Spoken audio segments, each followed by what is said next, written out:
Okay, here we are on the second night. You can still see how he is, but I'm starting to get a little more confident in him. And he's more or less being like Mr. Grumpy now. He has showed signs of nipping a very little bit. So what I'm doing right now, you're probably saying, you know, you're nuts. He's going to grab onto your arm and he's going to pull you in, or he's going to break it. But if he does, I go into him like that. I've been doing it a long time. I mean, in my eyes, this is what you got to do with a horse. I got grain right here. You got to get into the thick of it. You know, there's no electric shock treatment that you can give the horse or anything like that. You've got to learn to trust the horse so that the horse can trust you, and in return, you got to give the horse a certain amount of respect so the horse can give you respect too, even though his ears are back like that. Now, I know the damage he could do, but somebody's got to do it. It's got to get done, okay? Somehow, some way. So this is like the 5th time I'm graining him. Morning and night, morning and night. First we started at night.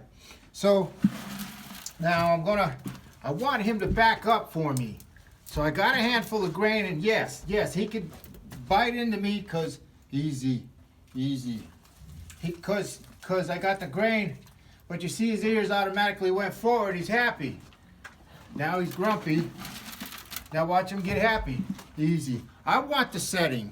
You know, he can have the grain, but I want the setting. And where I want the setting is I want him back in his stall, and I'm going to give it to him. And all the while, I'm putting pressure up to him. Now, yeah, I could get bit real bad. You know, he could suck me in. Once he bites me, he could twist my arm. All kinds of nightmarish things that you could think of could happen right now. But I got to give him the benefit of the doubt. Somebody's got to do it. Somebody's got to give this horse the benefit of the doubt. Easy. See that right there? Did you see me push into him? He tried to come down on me, and I pushed into him. While I'm talking to you, I am totally keen on this horse. Totally keen. So I can talk to you, and I'm one that can't multitask, but for some reason, when it comes to horses, I can talk to you and have a discussion and be keen on this horse.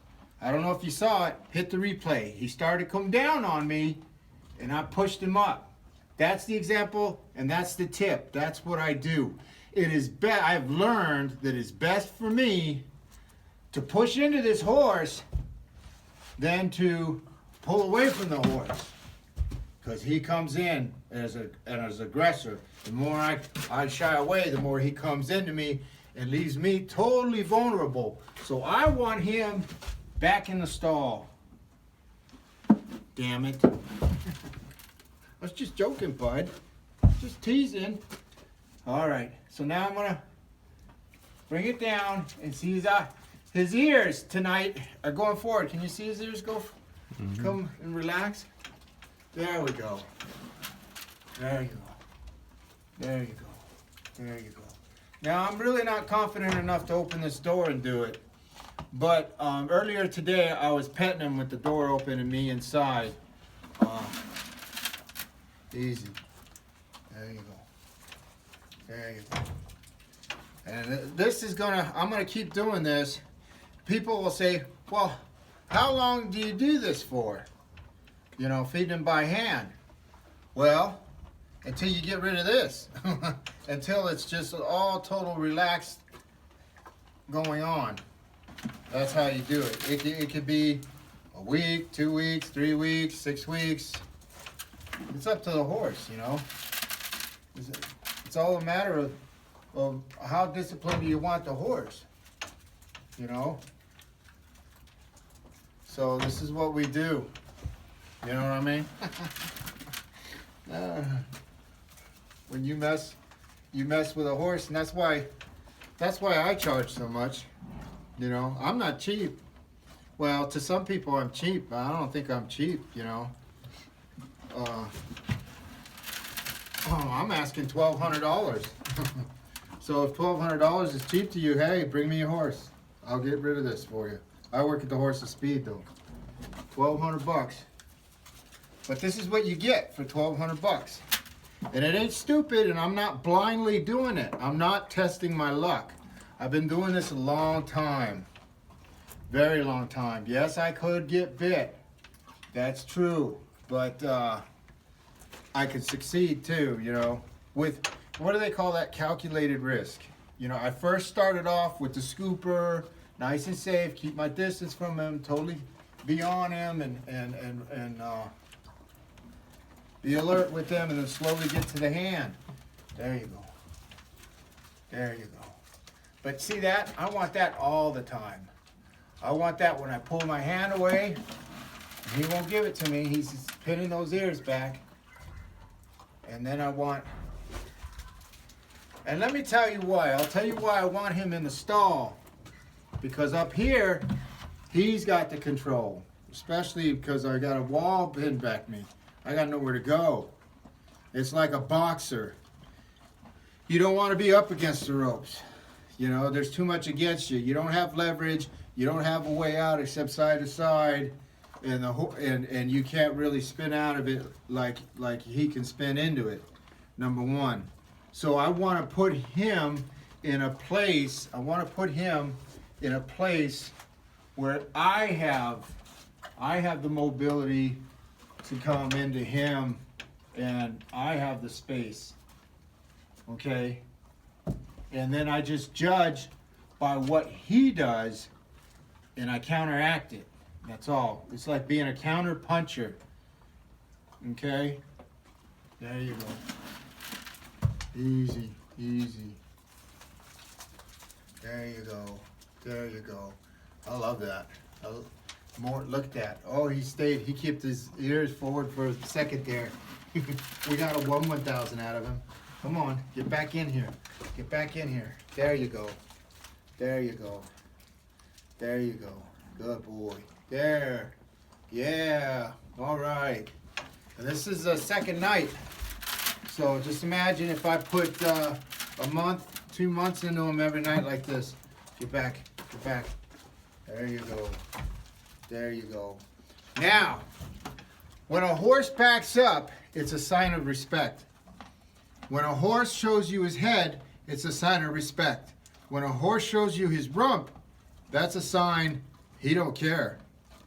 He don't care one bit about you. He's got no respect for you.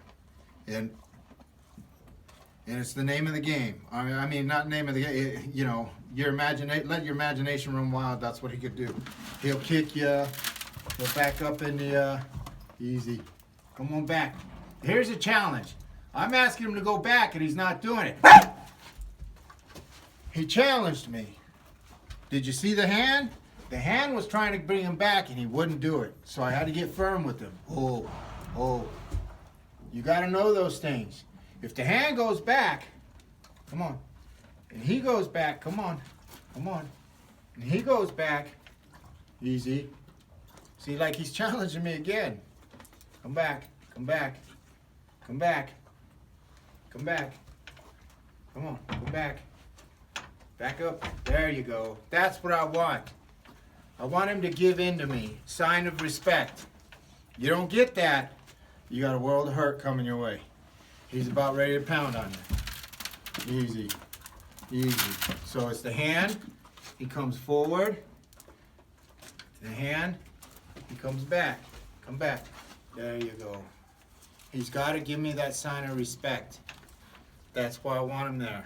1. And 2, I have the vantage point, believe it or not, if he comes into me. All right? I've got a little more cushion, a little more room. Easy. Good boy. It's all touch and feel, man. You know, people say, "Oh, you're a horse whisperer." No, not unless I go. Then I'm whispering. But I do know how to talk to a horse, and I do know how to listen. See, he's challenging me again. Go back. Get back. Get back. Good boy. There you go. There you go. Good boy. He's got to back up a couple, or one at least. You got to get him back in that stall. Oh, easy, easy, easy, easy. Hang up. Get back. Get back. Get back. There you go. Good boy. Good boy. Good boy. So this, I'm gonna finish this like this. I don't know if you want to see the whole thing. Well, let's do the whole thing. You know, we can have a little conversation. You know, talk about horses. I like talking about horses. Tomorrow, I didn't have the courage to mess with his hooves and groom him by myself today. He's got back shoes on that I need to get off, and that really makes that changes the game for me, because it changes the game for me because if he kicks me, it's not just his hoof that's kicking me, it's that cold hard steel, and that steel has been known to take off flesh and rip tendons and ligaments and stuff. So but I'm starting to get to know him. He's starting to get to know me. He's starting to let me rub on him. If you saw last night's, you could see that I couldn't do this. I couldn't do this with the boy. No. It's baby steps. And I always say those baby steps will lead you into leaps and bounds. So you gotta have patience. It ain't gonna take forever. We're not looking to show this horse next week. So through a calculated risk, through certain manneristic exercises, you've got to give it a onesie. I call it the onesie, but what I'm really saying is you've got to allow the horse to make the mistake so you can correct it. You can't automatically just start putting on the straps and start, you know, wrenching the horse down and doing stuff when the horse hasn't even done anything to you yet, you know. And then you got it, when he does do it, you got to know how to counteract it. You got to know how to, I don't know if you noticed, I was watching him on my peripheral. So you got to excuse me if it looks like I'm staring off into space. I'm trying to look at you and him at the same time. You got to give him the benefit of the doubt. Go on, back up, back up, back up, back up. There you go. And he is the same to you. He'll return it. A lot of times they'll return it. They'll give you the benefit of the doubt. He'll say, all right, man, the last guy was beating me in the head, and you want to come over here to my head. You know, you're not beating me in the head, so I'll give you the benefit of the doubt. I'll let your hand over here. You know, I won't bite it just yet. So, come on. There you go. Good boy. Good boy. So I'm going to go time after time. I'm going to kind of go fast here. Now I keep that pressure in his mouth because I want to feel it. When you're pulling down, when you're relaxing your hand, you're opening yourself to him getting a really good edge on you to bite you. And the best thing I could show you is, you know, when you play that hand game, let me show